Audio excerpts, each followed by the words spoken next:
हरे कृष्णा। आज है मौनी अमावस्या। मौनी अमावस्या पर मानसिक रूप से भगवान शिव और भगवान विष्णु का ध्यान करना चाहिए या फिर स्नान करने से पहले मौन धारण करें। स्नान करने के बाद ही कुछ भी बोलें और दिन भर कोई भी ऐसी बात ना करें। मौनी अमावस्या माघ कृष्ण चतुर्दशी के ठीक अगले दिन आती है और माघ कृष्ण चतुर्दशी को भगवान शिव का विवाह माता पार्वती जी से तय हुआ था और अगले दिन मुनियों और देवी देवताओं ने भगवान शिव की साधना के लिए उनकी उपासना की थी। भगवान विष्णु ने देवी पार्वती जी के भाई बनकर उनके विवाह संबंधी कार्य में भाग लेना स्वीकार किया था। और इन सब से अलग मौनी अमावस्या की कथा यह भी है कि संसार सागर मंथन के समय जब असुर अमृत कलश लेकर भाग रहे थे, तब इसी दिन अमृत की बूंदें छलककर प्रयाग सहित कई स्थानों पर गिरी थीं। इसलिए मौनी अमावस्या पर प्रयाग सहित अन्य तीर्थों में स्नान करके दान पुण्य करने से कई गुना लाभ मिलता है। लाभ तो इस दिन व्रत करने और कथा श्रवण करने से भी बहुत अधिक मिलता है। इन सब के अलावा अमावस्या का दिन पितृ देवताओं को समर्पित माना जाता है और यदि इस दिन अमावस्या की कथा के साथ साथ भगवत गीता के 7वें अध्याय को पढ़कर सुनकर उसका पुण्य अपने पितरों को समर्पित किया जाए, तो न केवल पितृजन तृप्त होते हैं बल्कि परिवारजनों को भरपूर आशीर्वाद देते हैं, जिस कारण परिवार में सुख शांति बनी रहती है, पितृदोष भी दूर हो जाता है। तो आज आपको सुनाते हैं मौनी अमावस्या के दिन सुनी जाने वाली कुछ कथाएं और साथ ही आप सुनेंगे भगवत गीता के 7वें अध्याय का हिंदी अनुवाद भी। कथा के अनुसार प्राचीन काल में एक ब्राह्मण परिवार कांचीपुरम में रहता था। उसका नाम देवस्वामी तथा उसकी पत्नी का नाम धनवती था। उनके 7 पुत्र तथा एक पुत्री थी। पुत्री का नाम गुणवती था। ब्राह्मण ने 7 पुत्रों का विवाह करके बेटी के लिए वर खोजने अपने सबसे बड़े पुत्र को भेजा। उसी दौरान किसी पंडित ने पुत्री की जन्म कुंडली देखी और बताया, सप्तपदी होते होते यह कन्या विधवा हो जाएगी। तब उस ब्राह्मण ने पंडित से पूछा, पुत्री के इस वैद्य दोष का निवारण कैसे होगा?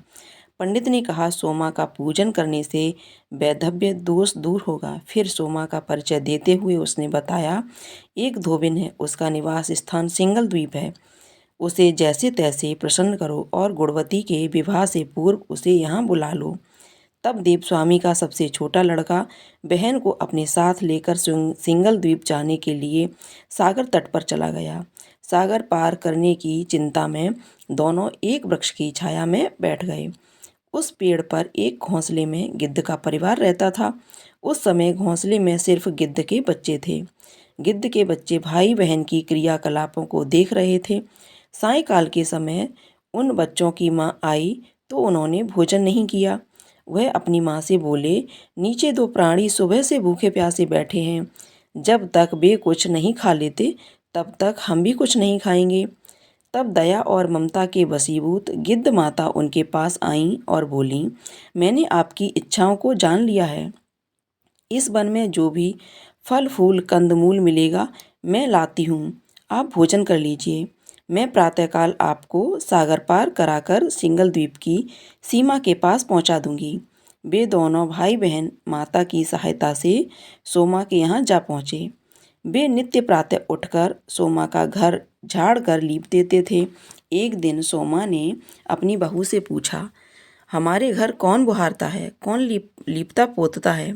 सबने कहा, हमारे सिवाय और कौन बाहर से इस काम को करने आएगा? किंतु सोमा की उनकी बातों पर विश्वास नहीं हुआ। एक दिन उसने रहस्य जानना चाहा। वह सारी रात जागी और सब कुछ प्रत्यक्ष देखकर जान गई। सोमा का उन भाई बहन से वार्तालाप हुआ। भाई ने सोमा को बहन संबंधी सारी बात बता दी। सोमा ने उसकी श्रम साधना तथा सेवा से प्रसन्न होकर उचित समय पर उनके घर पहुंचने का वचन देकर कन्या के वैद्य दोष निवारण का आश्वासन दिया। मगर भाई ने उससे अपने साथ चलने का आग्रह किया। आग्रह करने पर सोमा उनके साथ चल दी। चलते चलते सोमा ने बहुओं से कहा, मेरी अनुपस्थिति में यदि किसी का देहांत हो जाए तो उसके शरीर को नष्ट मत करना, मेरा इंतजार करना। और फिर सोमा भाई बहन के साथ कांचीपुरी पहुंच गई। दूसरे दिन गुणवती का विवाह कार्यक्रम तय हो गया। सप्तपदी होते ही उसका पति मर गया। सोमा ने तुरंत अपने संचित पुण्यों का फल गुणवती को प्रदान कर दिया। तुरंत ही उसका पति जीवित हो उठा। सोमा उन्हें आशीर्वाद देकर अपने घर चली गई।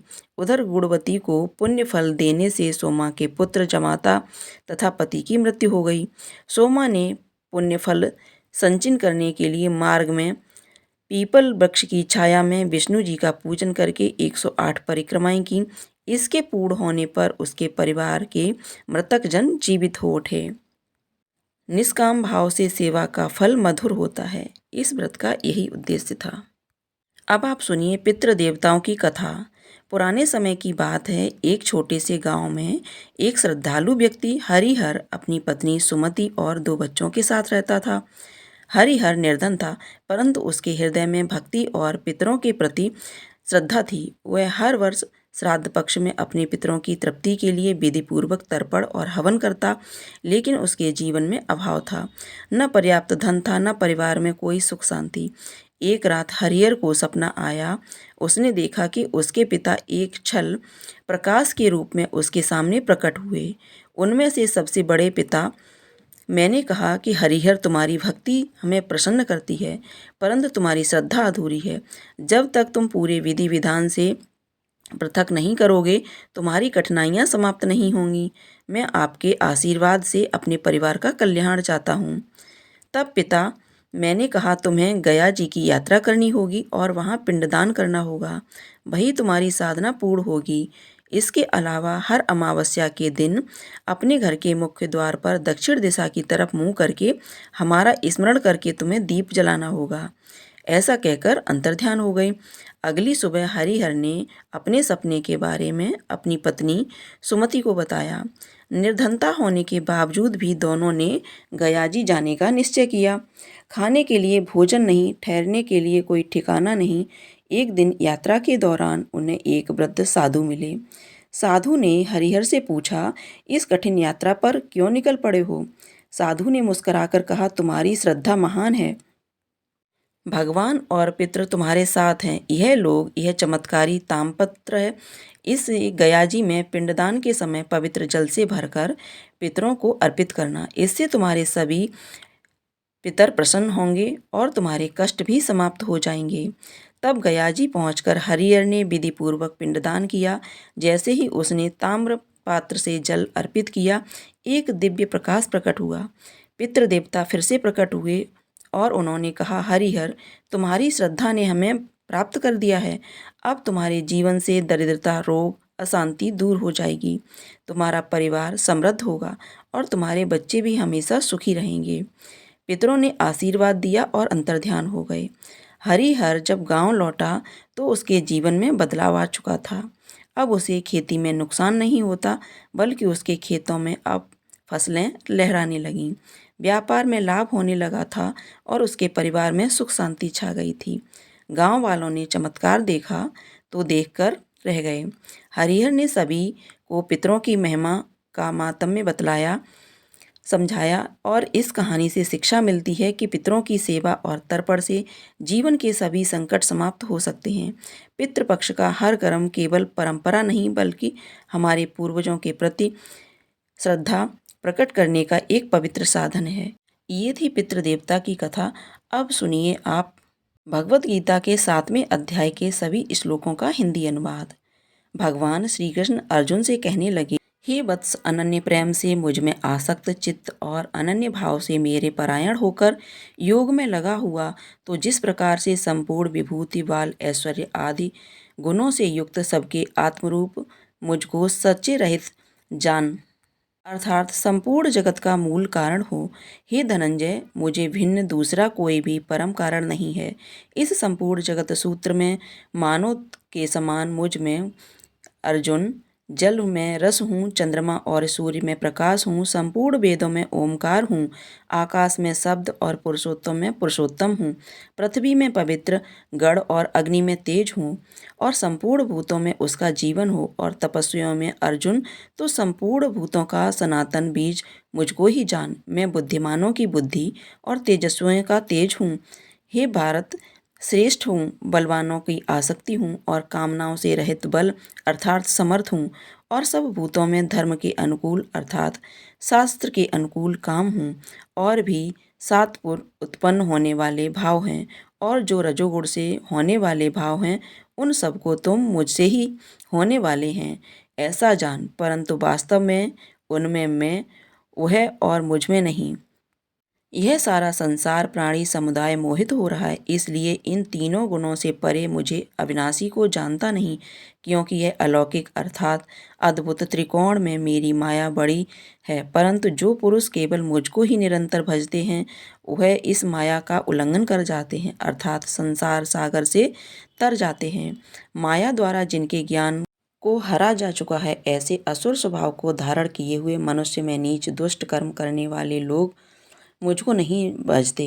भारतवंशों में श्रेष्ठ अर्जुन उत्तम कार्य करने वाले अर्थात संसारिक पदार्थों के लिए भजने वाला अर्थात संकट निवारण के लिए भजने वाला जिज्ञासु अर्थात मेरे को रूप से जानने की इच्छा से जानने वाला और ज्ञानी ऐसे प्रकार के मुझको नहीं भजते। भारत वंशों में श्रेष्ठ अर्जुन उत्तम कर्म करने वाले अर्थात सांसारिक भोगों को भोगने वाले अर्थात कष्ट निवारण के लिए जानने वाले जिज्ञासु अर्थात मेरे को यथार्थ रूप से जानने की इच्छा से भजने वाला और ज्ञानी ऐसे 4 प्रकार के भक्तजन मुझको भजते हैं। उनमें नित्य मुझ में एकाकी भाव से स्थित अनन्य प्रेम भक्ति वाला ज्ञानी भक्ति अति उत्तम है, क्योंकि मुझको तत्व से जानने वाले ज्ञानी को मैं अत्यंत प्रिय हूँ और मुझे अत्यंत प्रिय है।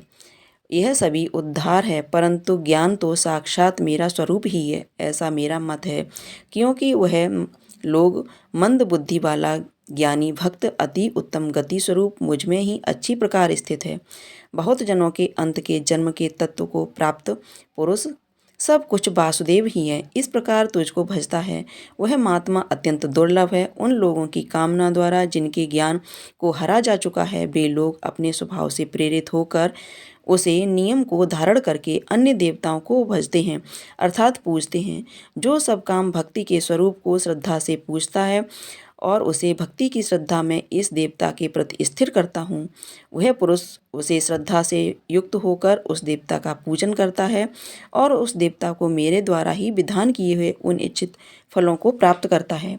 परंतु उन अल्प बुद्धि वालों को वह फल नाशपान है और वह देवताओं को पूजने जाने वाले देवताओं को प्राप्त करते हैं और मेरे भक्त चाहे जैसे ही मुझको भजते हों प्राप्त होते हैं। जो मेरे शरण होकर जन्म और मरण से छूटने के लिए यज्ञ करते हैं, फिर पुरुष उसे ब्रह्म को संपूर्ण आध्यात्म को संपूर्ण काम को जानते हैं। जो पुरुष अद्भुत और आदिदेव सहित तथा अधिक सहित आत्मरूप मुझे अंधकार में नहीं जानते, वह युक्त चित्त वाले पुरुष मुझे जानते हैं अर्थात मुझ में लीन हो जाते हैं, मुझे प्राप्त हो जाते हैं। ये था श्रीमद् भगवत गीता के 7वें अध्याय का हिंदी अनुवाद समाप्त। आज के अध्याय को पूरा सुनने के लिए आप सभी का बहुत बहुत धन्यवाद। कृपया करके वीडियो को लाइक करके कमेंट बॉक्स में हरे कृष्णा जरूर लिखिएगा।